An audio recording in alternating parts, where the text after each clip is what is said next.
Ladies first. That's right. Joan. Yes. How are you? I'm good. Katue&Joan. Hello, my fans ma Rick BTV. My fans ma. Kwa ulu nisi tuwaku? Sawa. Hello, my fans ma Rick BTV. My fans ma ito ma Joan, ma Abed. We love you. Yeah. And thank you for your support so far. So good. Yeah, tunaendelea poa. Kabisa. Abed, how are you? I'm feeling great. A little bit of homa, but I'm doing great. Kenya kukoaje? Kenya kuko sawa kabisa. I love the weather is beautiful. A little bit of a rain, but it's beautiful. Pia mdungi masi andu isi Kikamba. Naweza wasalimia na Kikamba wajue wewe si mchache. Ni Mukamba wa Kibweze. Kibwezi? Nabuni Kalamba. Kalamba? Yeah, nisi Kikamba biyo but. Koni wezi siembeni? Nisi siembeni. Pabangi. Niwezi bangi changinya. Changinya, yeah. Chai kwa chai. Yes. Bangi berwara. Kaloleni, yes. Pela skulu ingeze bwana. Kisayani. That's the place. Yeah. So niumeteku onabana spend a lot of time kuna dhinondwa most of my operations are in Nairobi. Yeah. But in the akumono my best mark meku whether umeteke bwezi ngali ya Kalamba, you know, you're my fans. So, you know, sangi pitilai musi wako wina butu Kalamba dotete Kitui Bwezi Road, right? So Kitui Bwezi Road, yeah. So so kuni kwa musi andumako ana nena Kigamba bio. Kwa Kigamba na nicho endete. Nichone ndete bio no kweli, and we say because I don't live here, so my culture is American, so I'm more prone to speak English when I'm interacting with you because that's what I speak on a daily basis. But ni Mukamba pio nikisi bio. Abed, do you meet with the andwala wa somana mo like alama you amo ni mwisa kwa mana nitu isaku komana na some of them even though because of all the diversity and kila mundu kona shughuli. So what happens is most of them they reach out to me but I try as much as I can to keep in contact because these are the buddies, the people that I grew up with, and I try to keep in touch. Absolutely, yeah. Okay. Ombe Kenya kuisawa kila mundu mesawa. Kila Kenya kuisawa, yeah. Back to Joan. When they are Sorry, ndi wa Kikamba. When they are Nende sa. Yes, ngai nonde that. I'm good. To when nende sa. Nengo kuona. Life kuma wako manana mentor. What's the life? Yes, kumana na mentor. Maisha imekuwa tunywe smooth. Yeah, of course. Ningewina mentor ni nini sasa itakuwa ngumu aje. Hakuna pressure yote. Mentoring you, yeah. Kila side yote. Pressure kutokea maybe anakumentor and then you are like umebaki kidogo, ni kama unakatalia hapo. You are resisting the change. So hapo pressure kidogo, but pressure ni available kwa kwako. Pressure ya social media ama pressure ya everything. No. Pressure in general. Pressure ya maisha.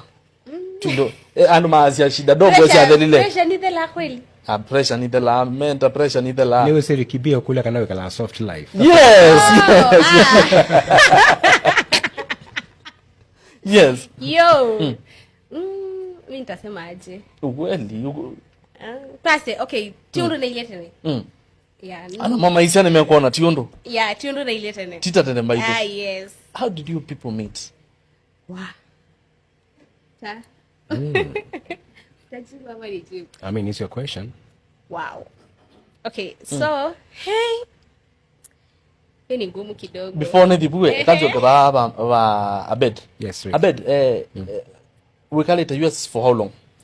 Oh my goodness. I've been in the United States for over 20 years. 20 years? Yeah, I've been there for a long time. Umetengeneza pesa.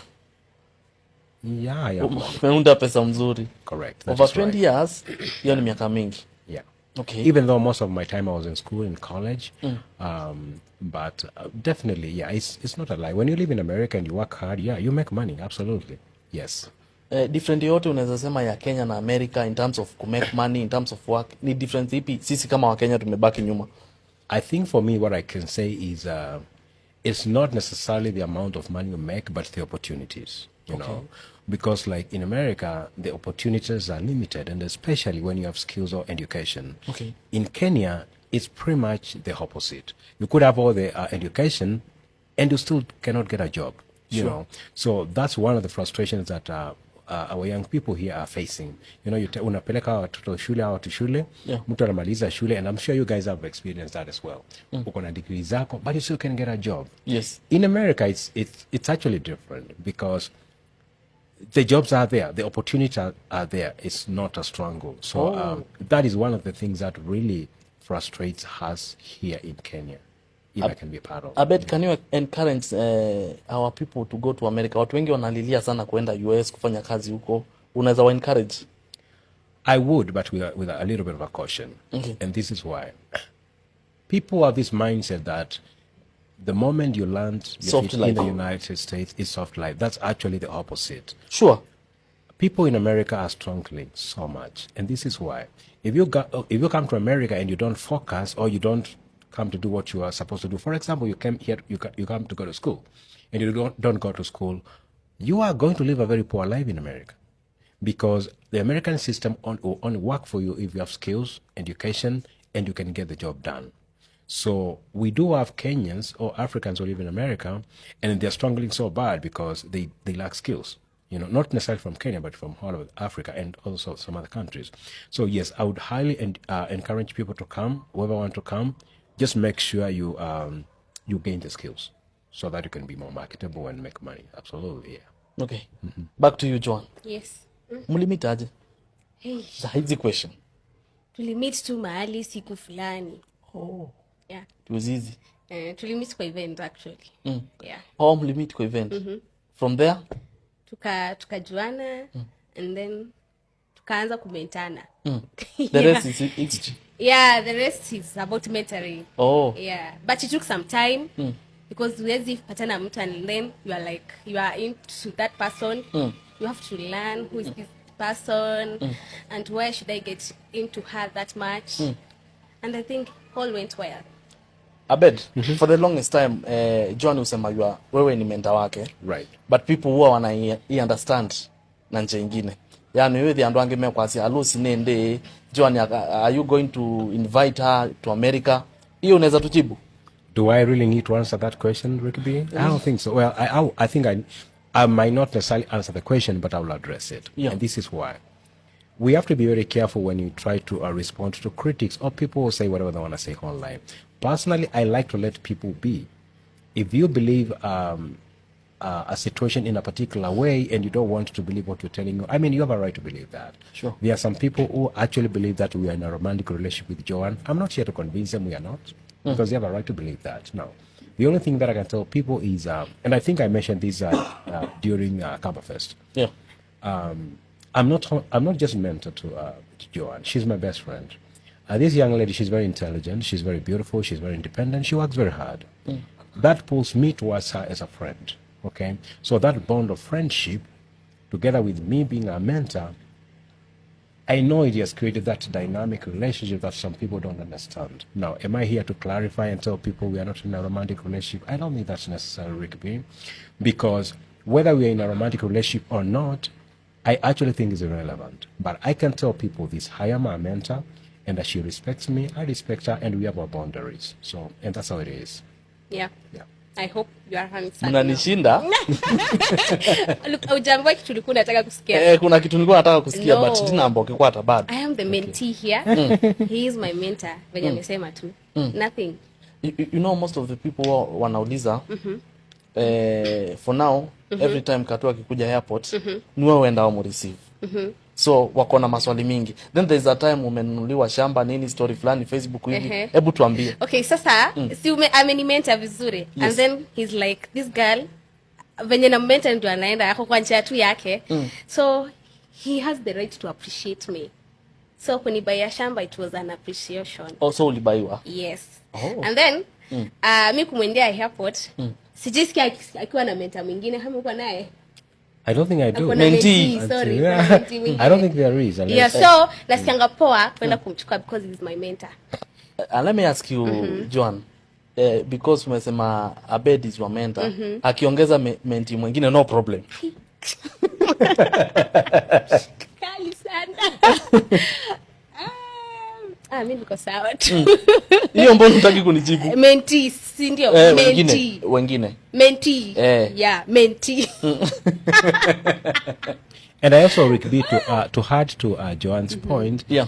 I think people also need to understand that if you are going to be, if I'm going to be your mentor, Yes. and I live a life in a certain or particular standard, I mean, whether I like it or not, I have to pull you up to my standard. Okay, I'm not going to be okay. I Your don't want to go. mentor? Yeah, I mean, so if Abed has something, Yeah. and she's that close to me, or any other person, if you guys Yes. want to say whatever, I have another mentee or whatever the case, Yes. I have no choice but to pull them up to my level, because there is no way out. I'm going to live a very good soft life, Yeah. and my best friend is. I mean, it makes no sense. So Joan, you are living a soft life. Oh yeah. Yeah, good. Nitakataaje? Good. Endelea Abed. Endelea Abed. Yeah, I just wanted to address that because it only makes sense, and it's just logic. Okay. You know? I'm not gonna be just driving my V8 around and my girl cannot even get a bus fare. That makes no sense. So I have to pull out to my standard so that at least look good for all of us. And I think that's just basic common sense. Tukiwa hapo kwa V8 is the time Joan, gari fulani umetrend nayo, watu wamesema umebarikiwa na gari ya white. I can't remember. You can't remember? Yes, I can't. Let me go back to Abed. Most of the time ukikuja Kenya, not only kukuja Kenya but also ukiwa majuu, huwa unasaidia wa Kenya sana. Yani ando mazasa wengine in terms kundu kwesi ade, even for me nikiwa na Kamba Festival, Right. I come to you, you support me. Kwa mbelezi wengine niki. I think that has everything to do with my roots and where I come from. Okay. One of the things that Rick B, you have to understand is that you don't just raise to greatness out of nowhere. I came from somewhere, and most of the people, most of these young people, we interact with on daily basis. These are people who just grew like me. Yeah. So nikikutana na mtu kwa street, ama mtu akiniandikia ama akini approach, aniambie a particular problem they are facing, I can relate to that, and I can understand what they're going through. So that pulls me into wanting to help and do something about what is happening around our people. Okay. So that's why unaonanga like nashtukia tu nachukua watu fulani nasaidia, or the Child Foundation doing all these kind of things. Sure, it's because sure. I can relate to people out there, because I'm not, Umewahi teseka? Yes, absolutely. So that's why you are doing it. That is why I'm doing it, because that's how I grew up. Yes. Waadena.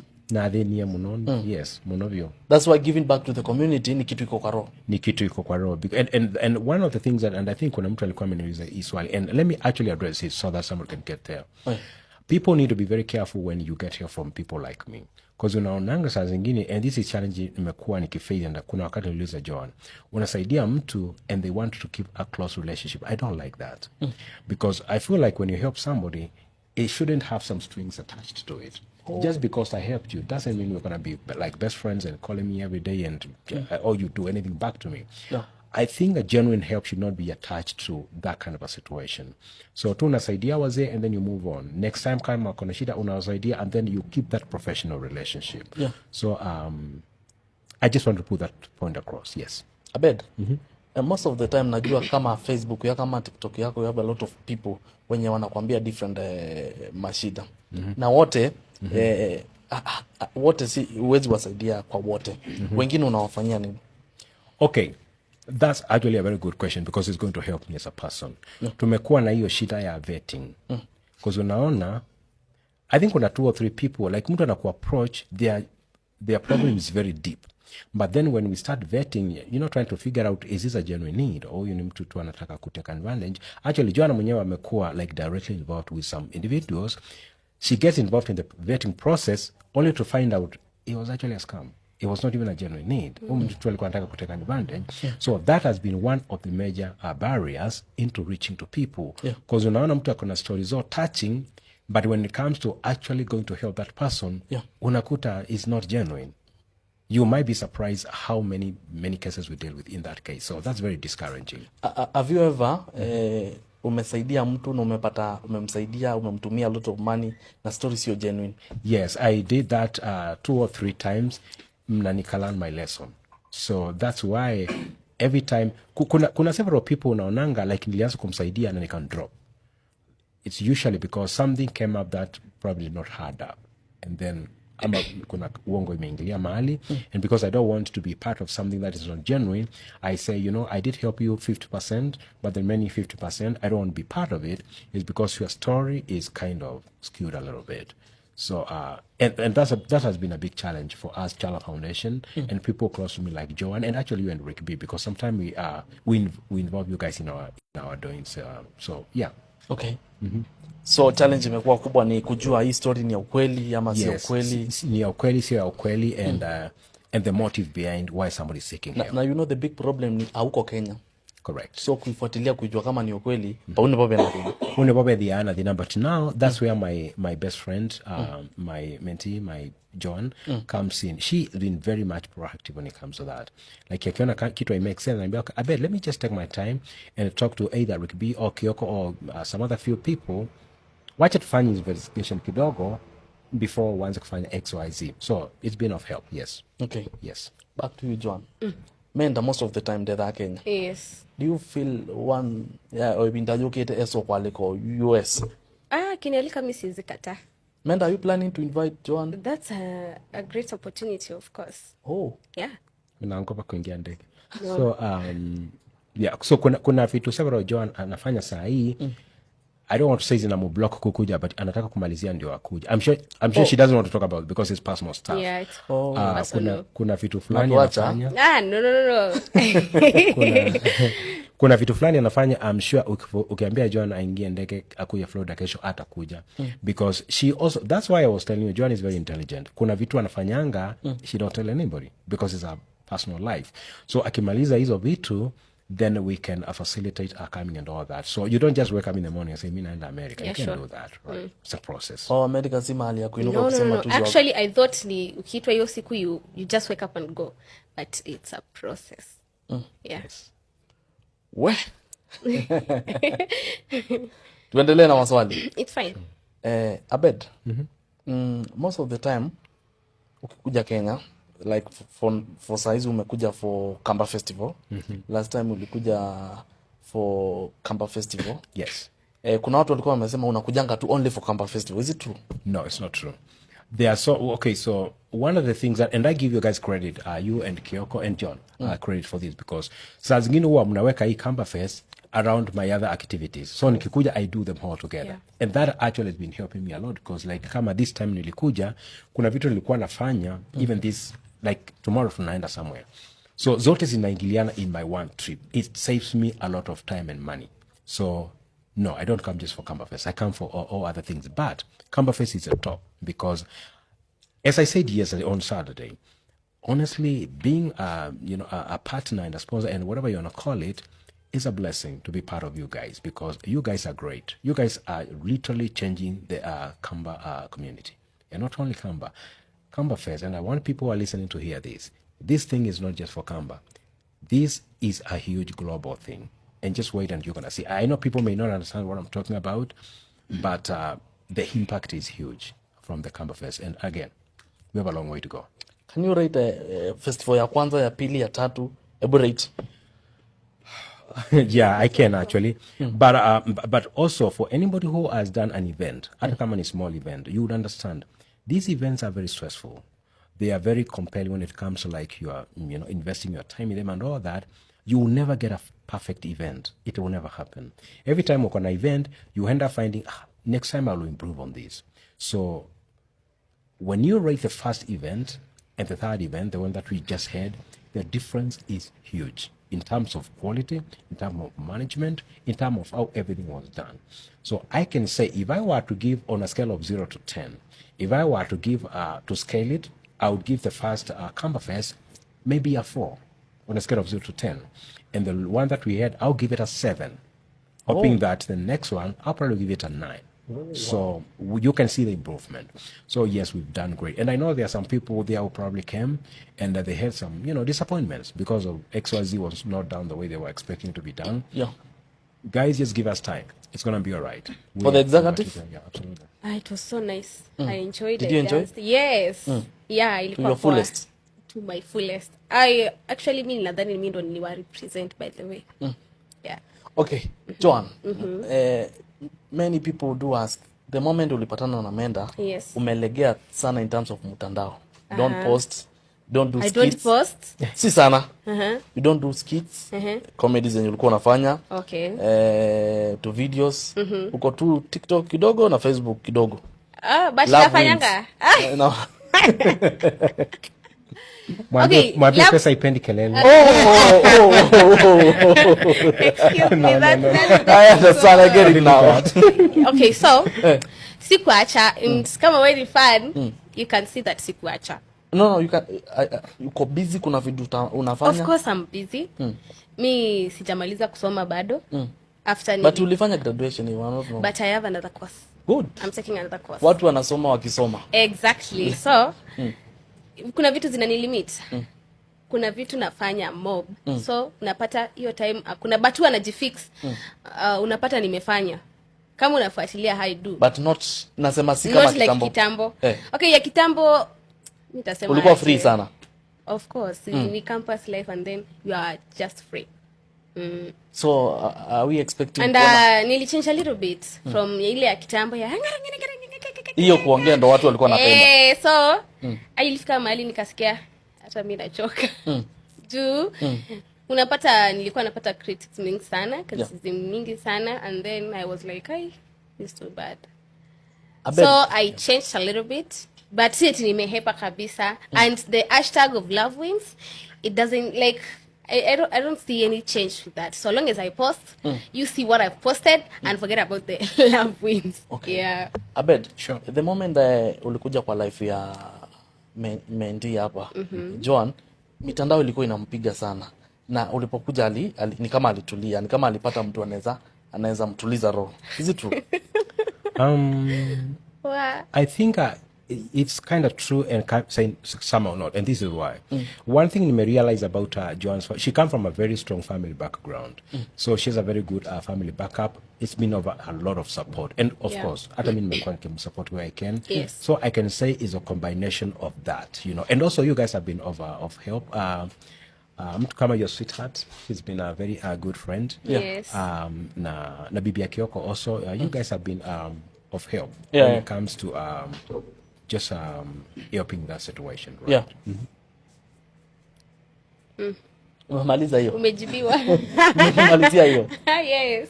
Abed. Ama unasikia aje kujibu? No problem. Okay. About music ya Ukambani, gospel and benga. You have been very supportive. Towards ikiendelea, what's your plan? Uko na plan ipi na hao wasanii wetu? Because you have been supporting them wakiwa na event, wakiwa na anything. Uko ndani una tip something ndani. What's your plan for forward? Going Kwa hao forward. wasanii wadogo wanakuja. Right. Ukiangalia kuna msanii umemlipia studio kwa Bisengo just the other day. Okay. Amefanya music na amefanya video. You are nurturing hao wadogo wenye wanakuwa. Right. So what's your plan forward? So nilikuwa nataka kuongea na some more knowledgeable people like you guys and my friend Bisengo and some other people to see the possibility of doing this in a more effective way. Because if I'm going to be isolating an individual and help them, I feel like the impact is minimized. So if we can, if I and I'm working on this, I don't know how, but I'm sure we're going to work around it. To be able to help people on a little bit of a large scale, but where I'm comfortable doing it. Sure. So kuna this idea, brother Biado. Hey Biado, you watching? So kuna this idea Biado alisema ya kuna studio alikuwa anajenga something like that. Yes. And then it would bring some people to come and record music. Yeah. So unajua kitu kama hiyo ukisupport na watu wanaendelea kukurecord music, umesaidia brother Biado na yeye amesaidia watu wengine. Wengi So sana. it's like we are working as a team because this is not just it shouldn't be all about Abed helping people. It's just all of us helping each other. Yeah. Absolutely, yes. Okay. So kwa wenye wananini, mjua Abed has a good plan for you. Yeah. Going forward. Chalo Foundation. Yes. Tumefanya kitu pale Kibwezi. Reason na ilikuwa kitu moja kubwa sana. Na thank you so much Abed. Sure. Kwanza kwa kukumbuka watu wenyu wa nyumbani mahali umetoka. Najua kuna watu wengi sana wanauliza unaweza wafikiaje. What's the plan? One of the things that tumekuwa tukifanya and some other people just outside of me is to establish a good base for Chala Foundation with an office and with a better access, because there are so many people who actually want to get a hold of me, and the way to contact me or to get a hold of me has been a little bit murky, like not very clear. So I want to create that access, not necessarily direct to me, but to Chala Foundation, to be able to have access to the problems out there, and then we can help. So And I believe one of the ways to do that is sort of like a physical base. So physical base means like an office, right? Yeah. Where people can physically go and just present their stories. Yes. So we are working on that. Yes. And I feel like if people can know where to come, Yes. how to get a hold of Abed, how to Yes. get a hold of a child foundation, Yes. we could be more effective into helping them. So we're working on that. And actually, I'm thinking of, before I go back to the United States, we should be able to at least establish a base, but I'm working on it. Okay. Yes. But the Abed, you are one of the people wenye tunasemanga mnapea mtu maua yake. You have been supporting people. Mpige makofi. For real. Roho moja, roho safi. Sure. Na that's good. Sure. Kupata watu kama wewe is not easy. Joan, Yes. so inamaanisha wewe wakati utaenda America you're not going back to Kenya. When I'm going to America, I'm not going back to Kenya. Ukienda I'm not coming America, back. you're not coming back to Kenya. Utarudi? Yeah, mbona nisirudi? Kenya is my country, of course. I'll come back and help at least. Nita adapt that nini amenta. Na pia yeye utamtengenezea Yeah, I think apate for Joan is going to citizenship ya be. huko. I think for Joan is going to be very interesting because when she come to America, and she's okay. Endelea. let me take back that statement. Itachoma. Okay, so for Joan, it's going to be easy because if we can create a pathway for her to be able to come to United States, operate in two countries, let me put it that way, she'll be more effective. Joan sio mtu anataka kuleta America na akae huko. Oh. That's not going to be, she's not going to be effective. We want to create a pathway where she can operate within the two countries, in the United States and in Kenya, to be more effective. Yeah. And I think that's what she'd love. Huwezi kumfunga huko like akae huko, no. You can do that. Right now una practice mambo ya udaktari kidogo. Me, my medical nini course, it's not about going to US. I did it with passion. Oh. Yeah. Na saizi uko mahali unafanya kazi. Kidogo tu kujishikilia. Yeah, but I'm more working to vitu zenye unasikia akisema my personal things. Okay. Yeah. I'm very sure the moment Joan atafungua njia ya kwenda kule atafungulia wengine. Exactly, yeah. Oh. That's my plan. Oh. That's nice. Yeah. Abed, mimi sina maswali ingine for now. Hey, thank you. Kuna swali? Uliza. Okay, hi Abed. Hey, what's up? This is the Kings Online TV. Kins, I know you. I'm good. Karibu Sure. Kenya. Thank you. Swali langu la kwanza. Kumekuwa na rumors you are the man behind Camp Festival. Clarify. Oh my goodness. Yeah, I did encounter that rumor, and it's a kind of ridiculous because Camperfest ni yetu wote. You know, Rick B and Kyoko, they just facilitate. We all make it happen. That's how I look at it, at least. So mtu akisema Camperfest ni Abed, it's that's a very complex argument. Like, it's how? That thing is huge. It cannot belong to one person. So tunasaidianga. I help where I can.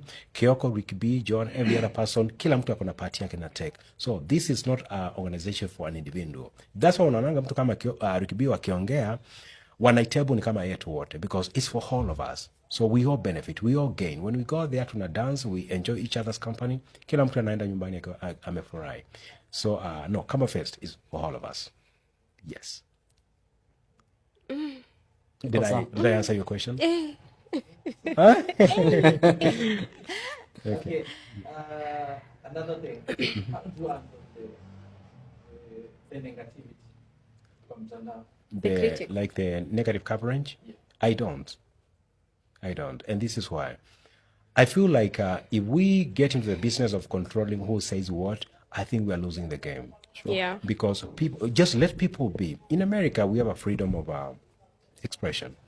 The only thing that I can say is, and I think I'm actually going to be a little bit strict on this, when it comes to defamation or people publishing false information about someone like me, John, or even Ricky B, because he's my best friend, I can actually chip in and take a legal action against them. Because why? I feel like it's unfair. But just a general negativity coverage, I feel like that's actually healthy for all of us. Because huwezi kwenda huko ati mtu akisema something negative or bad, like that's my enemy. We can't live like that. So I just let them be. I just do my thing. I let them be. And I mean, as long as everybody's safe, I think we're okay. About Channel Foundation. Itakuwa best sana sana hiyo side ya Kibwenzi ama you are going to use control. So kuna mtu mwingine aliniuliza yesterday, and this guy was from Boston, United States. Aliniuliza, I want to be part of Chala Foundation, but is this a Kamba organization? That was a very good, genuine question because he's a guy with a lot of money and he wants to help. So nikamwambia, number one, I'm going to answer your question and also answer another question that you did not ask. Number one, we don't collect funds. We don't. So ukiona mtu anasema anadonate kwa Chala Foundation, just stop them and say, be careful where you're sending money because Chala Foundation does not collect money. We don't. This is a self-funded organization by me. We don't collect money. So Chala Foundation is not for the Kamba. It's for the people within the country of Kenya who I need. Awe ametoka Kisumu, awe ametoka Kikuyu, awe ametoka Meru, anywhere, Makueni, Machakos. As long as huyo mtu their problem is genuine, we are ready to help. The reason a lot of people wanafikirianga is helping the Kamba community more is because most of the people who facilitate, they speak Kikamba. You know what I mean? Yeah. But hii tunasaidia kila mtu. So it's not like a Kamba thing. It's for everybody. Yeah. Absolutely, yes. So Abed, a question from our TV. Yes, well, what's up? Most of the people say like in Kenya there is a time nitaongeza kwa maswali mbili lakini kwa moja. Okay. When you were in Kenya, you visited Pipeline. You swali ya mtandao visit. Why did you choose to visit Pipeline? Okay. And again, juzi ulienda kwa street za Nairobi a cup of tea and so. And why do you have to go to the street? Another question. If Menti will go to Florida, if you go to United States, will the kale kadogo Menti kanaitwaje? Hata kuna citizenship ya huko na That's a tricky question. What are you saying? This guy is not a good person. Okay, okay, let's ask the first question. Hey. So nilikuwa Pipeline, kuna church tulikuwa tunasaidia. Was it a church? Yeah, ilikuwa church. So tulispend time huko cause kuna vitu walikuwa wananunua alafu wakaniita huko. So mimi nikasema, you know my name is Chalo. Chalo inamaanisha ni kuzurula. Mimi napenda kuzurula sana. Nilikuwa naniona town kwa shika kikombe ya chai nizurula huko. So we were helping that particular ministry, and then nikaenda kupiga mtaa. I think nilikuwa na my driver done, and yeah, nilikuwa tu because of that errand. And then after that tukatoka, but we were there for I believe 2-3 days. Yeah. Okay. Sorry. And the second question, tulikuwa Nairobi. When was that? Ilikuwa lini? Day before yesterday. Yeah. Oh yeah. Yeah, so hiyo siku nilikuwa nanunua vitu kwa street tu. Yeah, I honestly like walking the streets, and Dan can tell you, my friend here, my driver can tell you that for example nilikuwa na meeting na mtu Stanley Hotel, alafu tukamaliza meeting na mimi nikatoka nikaenda kununua vitu somewhere here, alafu nikarudi. So it was that little short. Yeah. Yes. Yes, that one is so deep. Hey. Yes, Abed is more media. Sure. I have two questions. Sure, Moz. One question is allegation. Okay. That it seems you enter into a political issue. Said either you want to fight for a seat, for I don't know. So you will clarify that. Again, number two is have you ever helped someone then later akakutusi? I'll start with the last question. Nilikusaidia mtu alafu akanituza. Actually, yes, I have. Kuna mtu nilisaidia alafu this was actually last year, November. Kuna huyu mzee tulisaidianga na nikakuta alikuanga anaongea vitu funny about me, but to my understanding is alikuwa na particular expectation na vile haikumitiwa the way alikuwa anataka. They were not very happy, so akaanza some negative campaign about me, but I did not take it personal. I just let it go. So it can happen, but does it happen often? No. Most people tunasaidianga, they really appreciate and they become part of our team, and they are our friends, and they're good. But it does happen, but rarely. Absolutely rarely. What was the other question? Politics. About the politics. Oh yeah. So nimeulizwa hiyo swali sana mpaka na a particular politician. But the answer is actually very simple. I am not a politician. I cannot even imagine being in politics. I can't do it. Number one, I consider myself financially stable, so I don't need to go that for money. So I'm good on that area. I have a very stable career. I don't need to go because I need a job, so I'm good. Also, even though I was born here, I am an American citizen. So for me to be able to venture in the government, Kenyan government or politics, I'll be in trouble with Trump. He won't let me do that. So I am an American citizen, even though I was born here. So it's a whole legal process back in the United States. I'll need to go through some bunch of crazy. I can do that.